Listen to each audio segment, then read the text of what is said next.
Alors que TF1 diffuse à partir de ce soir la deuxième partie de la saison 4 inédite de la série policière portée par Shemar Moore, où avait-on laissé les membres de l'unité spéciale de Los Angeles à l'issue des épisodes précédents?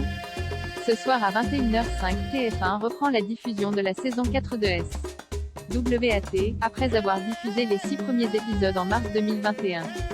En cours de diffusion sur la chaîne CBS aux États-Unis à ce moment-là, TF1 n'avait dû interrompre à la mi-saison sa programmation, laissant le sort des personnages en suspens après un début de saison centré sur le mouvement Black Lives Matter et les conséquences de la pandémie de Covid-19. Intitulé Le Royaume des Bienheureux et diffusé le 6 avril dernier sur TF1, l'épisode 6 voyait l'équipe de Hondo, Shemar Moore, confrontée aux leaders d'une communauté religieuse utilisant la crédulité de ses membres pour les escroquer en les forçant à mendier dans la rue en échange d'un toit, et dont Chris Linaesco tentait d'extraire une adolescente qui en était victime. De son côté, Hondo, préoccupé par la relation que son jeune protégé Daryl, D. Frost, développait avec son père Daniel, Obaba Batunde, récemment sorti de prison, recevait une nouvelle troublante. Victor Tan, David Bean, quant à lui, devait faire face à un pépin dans l'organisation de son mariage.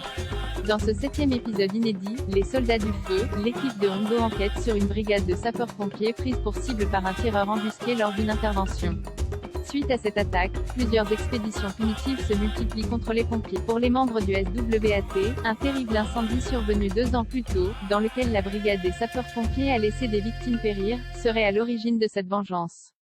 Mais une rivalité croissante entre Chris, Tan et Street, Alex Russell, menace l'équilibre du groupe, alors que Tan tente de se faire bien voir de ses supérieurs quitte à se mettre en danger. Enfin, dans l'épisode 8 diffusé en seconde partie de soirée et intitulé Croisade meurtrière, Hondo et ses collègues interpellent un homme à l'issue d'une course-poursuite après que celui-ci a tué le gérant d'une station-service lors d'un braquage, avant de sauver in extremis des flammes le propriétaire d'une épicerie ayant subi un incendie criminel.